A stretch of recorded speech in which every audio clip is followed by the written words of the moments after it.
Un des exercices de la section orale du DELF B2 consiste à choisir l'un des deux courts articles proposés et à exprimer votre opinion à leur sujet.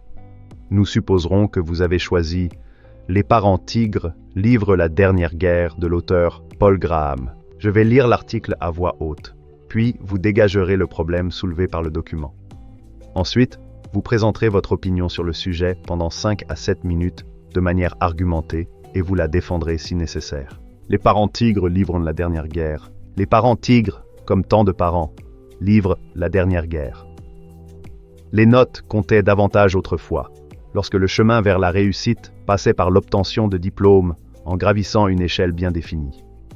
Mais au fond, il vaut mieux que leur tactique reste centrée sur les notes. Quelle horreur ce serait s'ils envahissaient le territoire des projets personnels et donnaient ainsi à leurs enfants une aversion pour ce type de travail en les y forçant. Les notes appartiennent déjà à un monde morne et artificiel, peu affecté par l'ingérence parentale, tandis que le travail sur ses propres projets est une chose plus délicate et intime, qui pourrait être facilement abîmée.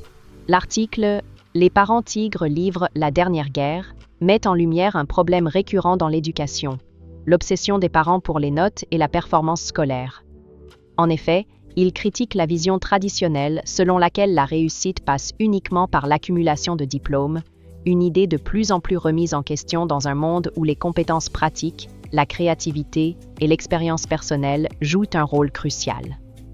De plus, il met en garde contre un danger potentiel. Si les parents commencent à envahir le domaine des projets personnels de leurs enfants, ils risquent de leur faire perdre tout intérêt pour ces activités en les transformant en obligations plutôt qu'en opportunités d'exploration et d'expression de soi. Cette idée me semble particulièrement pertinente, car elle soulève une question essentielle. Quelle est aujourd'hui la véritable clé de la réussite? D'une part, il est indéniable que le monde du travail a changé. Autrefois, il suffisait d'obtenir de bonnes notes, de décrocher un diplôme prestigieux et de suivre un parcours bien tracé pour assurer son avenir professionnel. Or, aujourd'hui, cette réalité n'est plus aussi évidente. En effet, les entreprises recherchent des profils capables d'innover, de s'adapter aux changements rapides et de résoudre des problèmes complexes. Ainsi, les compétences pratiques, l'esprit critique et la capacité à travailler en équipe sont devenus des critères de sélection aussi importants, voire plus, que les résultats scolaires. Pourtant, nombreux sont les parents qui continuent de penser que les notes sont la seule mesure du succès académique et professionnel. Ce faisant, ils créent un décalage entre la réalité actuelle et leur perception, ce qui peut engendrer un stress inutile chez les enfants. Ces derniers, sous pression permanente, risquent de perdre confiance en leurs propres capacités. Pour illustrer cette évolution, prenons l'exemple de certaines figures emblématiques du monde de l'innovation et de l'entrepreneuriat. Steve Jobs, Elon Musk ou encore Mark Zuckerberg ne doivent pas leur réussite à leurs notes, mais plutôt à leur capacité à créer, à innover et à penser autrement. En effet, ils ont su identifier des opportunités, développer des idées nouvelles et persévérer malgré les obstacles. Par ailleurs, dans un registre plus proche du système scolaire, plusieurs pays ont adopté des méthodes éducatives qui privilégient les compétences pratiques et l'apprentissage par projet. À titre d'exemple, les pays nordiques accordent une grande importance à l'autonomie des élèves et à la mise en place d'un environnement propice à la créativité. Leurs excellents résultats en matière d'éducation et d'épanouissement personnel montrent que cette approche est efficace et bénéfique pour les jeunes générations. De surcroît, l'un des points les plus intéressants de l'article concerne la distinction entre les notes et les projets personnels. En effet, si l'ingérence parentale dans le domaine académique est déjà problématique, elle pourrait devenir encore plus dommageable si elle s'étendait aux projets des enfants.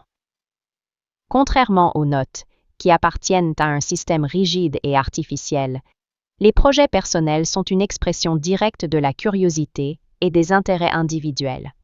Autrement dit, lorsqu'un enfant choisit de construire un robot, d'écrire une histoire ou de monter un projet artistique, il développe non seulement des compétences précieuses, mais aussi un véritable enthousiasme pour l'apprentissage. Or, si les parents exercent une pression sur ces activités, ils risquent de transformer une passion en contrainte et d'entraîner un désintérêt total. Dès lors, faut-il supprimer complètement les notes et ne valoriser que les projets personnels? Pas forcément. En réalité, l'idéal serait plutôt de repenser notre manière d'évaluer la réussite en prenant en compte un éventail plus large de compétences. En ce sens, plutôt que de juger un élève uniquement sur ses performances académiques, il serait plus juste d'intégrer des critères comme la capacité à résoudre des problèmes, l'esprit d'initiative et la créativité. De cette manière, l'éducation reflèterait mieux les exigences du monde moderne et permettrait aux jeunes de se préparer plus efficacement à leur avenir. En conclusion, l'obsession des parents pour les notes est un problème qui reflète une vision dépassée de la réussite. Certes, l'école reste essentielle, mais elle ne devrait pas être l'unique critère d'évaluation des enfants. Ainsi, encourager la créativité, l'autonomie et l'initiative personnelle est une approche plus adaptée au monde actuel. En définitive, les parents devraient accompagner leurs enfants dans leur épanouissement, plutôt que de leur imposer un modèle révolu qui ne correspond plus à la réalité actuelle. Obtenez DELF Réussite, notre cours express 100% gratuit. Le lien est dans la description de la vidéo.